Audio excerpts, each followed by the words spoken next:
Perfect. Well, thank you very much, Steve and Cheryl, for that much too generous introduction. If my late mother were here, being my mother, she would believe every word of it. If my late father were here, being a realist, he would probably wonder who you were talking about. But introductions of that sort remind me of the small boy who fell headfirst into a barrel of molasses. And when they pulled him out, he licked some of the molasses from his face and said, "Lord, make my tongue adequate to this occasion." Well, actually, this is not my night for humor, and I'm not a match for either Stephen or George. So I'm not even going to try to be funny. Except my first line, and that's after this wonderful banquet, I think that I have exceeded the feed limit. Bad humor, you better believe it. I wish that I were in a mood for good humor, but I'm not. We are hell-bent in the direction of destroying our planet, and frankly, we appear to be doing very little about it. Decades ago, visitors from other planets warned us about where we were headed and offered to help. But instead, we, or at least some of us, interpreted their visits as a threat and decided to shoot first and ask questions after.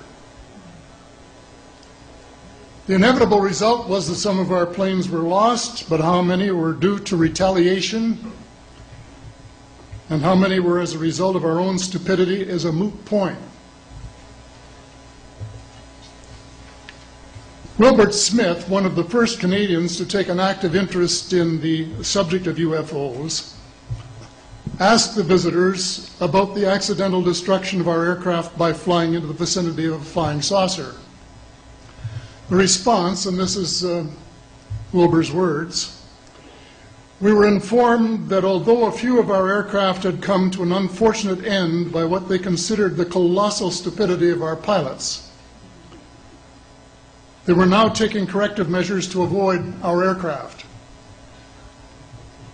I asked them," and this is still Smith, I asked them what happened, and they said, "Well, the fields around the saucers, in order to hold them up, in order to produce the gravity differential, the time field differentials which were necessary to operate the ship. These sometimes produced field combinations which reduced the strength of materials to the point where they were no longer strong enough to carry the loads that the materials were expected to carry." Now, as we know, aircraft, particularly the military type, are built with a rather small factor of safety.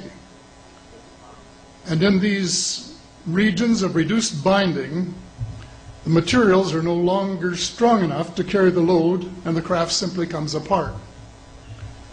When I read that, I was reminded of the late, great soprano Lily Pons, who used to smash crystal goblets with her high C. She would direct the sound at them, and something in the sound waves would change the structure of the glass, and it would fly apart. Well, this didn't satisfy our military chiefs, who must have thought that it was more important to secure American nuclear superiority, even though using it would result in the annihilation of us all, than to take the hint and start moving the planet back from the brink of global disaster.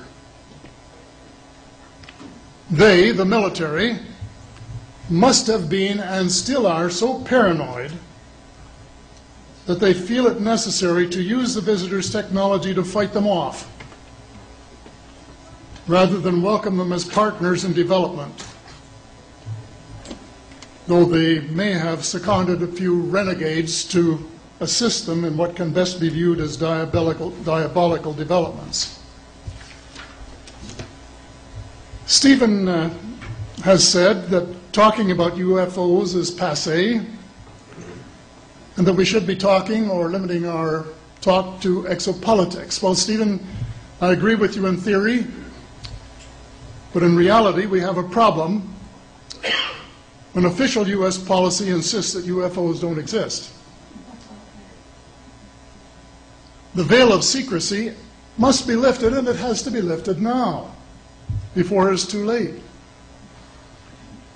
It is ironic that the U.S. would begin a devastating war, allegedly in search of weapons of mass destruction, when the most worrisome developments in this field are occurring in your own backyard.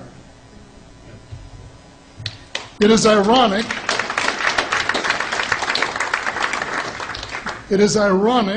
that the U.S. should be fighting monstrously expensive wars in Iraq and Afghanistan, allegedly to bring democracy to those two countries, when it itself can no longer legitimately claim to be called a democracy, when trillions, and I mean thousands of billions of dollars, have been spent on projects about which both the Congress and the Commander-in-Chief have been kept deliberately in the dark.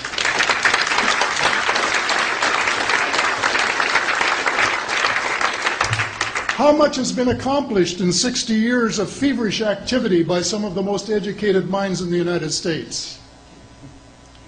Has America developed flying saucers that are visually indistinguishable from the visitors, as alleged? And if so, what do they propose to do with them? Even more critical, what progress has been made in the development of clean energy sources that could conceivably replace fossil fuels and save the planet from becoming a veritable wasteland? Well, who has the answers? Someone does, but apparently they aren't telling either secretaries of defense or presidents because they don't have, quote, a need to know. In a story told by Dr. Stephen Greer, President Clinton was asked a question by White House reporter Sarah McClendon about why he didn't do something about disclosure.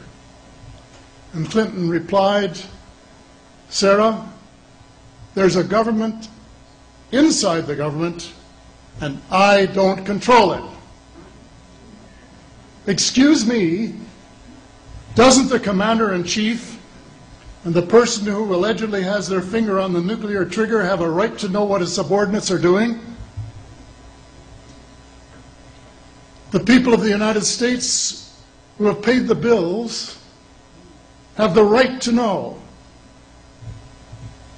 The people of the world demand to know because it is our descendants too whose lives are in mortal danger.